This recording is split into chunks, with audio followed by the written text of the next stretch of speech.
taliyaha guud ee ciidanka booliska Soomaaliland Sariye Guuto Cabdilaahi Fadal Iimaan ayaa ka hadlay heegan ay galeen dhammaan ciidamada booliska Soomaaliland taas oo lagu dardargelinayo ammaanka caasimadda ee guud ahaan dalka Jamhuuriyadda Soomaaliland waxa weeyaan ma wax saayid ma jiraan waxa weeye dabcan waa hawlaha qaranka iyo bulshada reer Soomaaliland aanu ugu igmadnahay ee aanu hayno waana arrimo caadan oo ah in aanu hawlgallada mararka qaarkood xoojino waxa weeye haday tahay dhalinyaradii haday tahay cid kasta oo nabadgelyada khalkhal gelinaysa haday tahay gaadiid waxa jira ku qaadi doono afayeenka ciidanka booliiska oo had iyo jeer u badan baabuurta dukaanka qaarkood oo lambarada laga furo habeenkii haday tahay dad u baxa daafaha magaalada u baxa oo kuwaas oo ciidanka booliiska shaqo hayo iyagana talaabo sharci laga qaadi doono wixii faahfaahinta kale ma halkan oo qura ciidanka booliiska dhammaan gobolada Jamhuuriyadda Soomaaliland waxay ku amran yihiin inay adkeeyaan ammaanka oo ay kor u qaadaan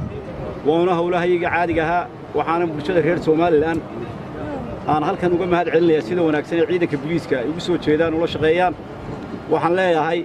anoo aad iyo aad idin amaanaya aan idinku kalsoonahay kuna hadlaya afka ciidamada booliiska maadaama ay taliye guud ciidanka booliiska in sidii horeba ula shaqeyn jirteen ciidanka booliiska aw garab taagnaataan iyo hay'adaha kale ammaankaba oo la shaqeeysan ayaan aad iyo aad baan ugu mahad celinayaa bulshada reer Soomaaliland sida dhagaa fudud ay ula shaqeeyaan ciidanka booliiskana waxaan ku amrayaa inay shacabkooda u dhagan nuglaadaan oo wax kasta oo ay u soo sheegaan aan dhagaalsan ee ay samarkaaba si degdeg ah uga jawaabaan ayaan farayaa dhammaan ciidamada booliiska Jamhuuriyadda Soomaaliland sidoo kale afayeenka ciidanka booliska Soomaaliland gaashaale sare Faysal Xiis ahna taliyaha ciidanka taraafiga ayaa fariin u diray dhammaan darawaliinta wadata gaadiidka kala duwan ee iskaga goosha caasimadda waxa weeye waa arkaysan ciidanka booliska oo taliyahooda hormuud yahay waxa weeye waa hawlgallada caadiga ee ciidanka booliska Soomaaliland soo taliyaha ciidanka u sheegay waxa loo xoojinayaa nabadgelyada guud ee dalka ee lagu xoojinayaa ma mid cusub waa mid aad loogu sii adkeynayo in nabadgelyada dalka aad loo adkeeyo shacbiga Soomaaliland taliyaha ciidanka booliisku aad iyo aad buu amaanay amaantana way mudan yihiin waxaanu saleenahay shacbiga waxaad niyadda gelisaan muhiim waxa waa inaad ugu kalsoonataan oo ciidanka booliiska aad kalsooni buuxda siisaan si uu xiriirkeena booliiska iyo dadweynaha soo aad u sii adkaado waana ogtihiin dhawaan taliyaha ciidanka booliisku dhawaan wuxuu ka furay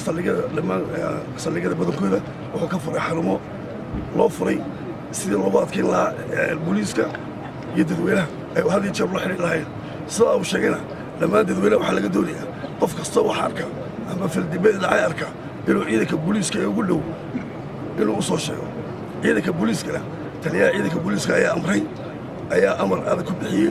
in dadweynuhu wixii ay soo sheegaan markiiba si degdeg ah looga hawlgalo intaa waxaa loo dheer dhammaan gaadiidleyda hadday noqoto kuwa yareed ama kuwa weynba wixii bilaa nambara waa la qabanaya wixii nabadgelyada halis ku ah ee habeenkii saqar dhexe iska wareegaya waa la qabanaya sida fijisto kale waa aragtay meel kastaba dadkii waa aad iyo aad uga cabanaya waxaan leenahay dhammaan darawaliinta waa inay u hoggaansanaan habsamayn socodka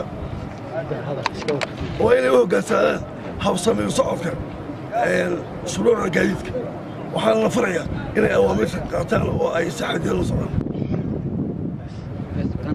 waa mahad xasan xuseen mahadgelle shabakada caalamiga Hadwanaag magaalada Hargeysa.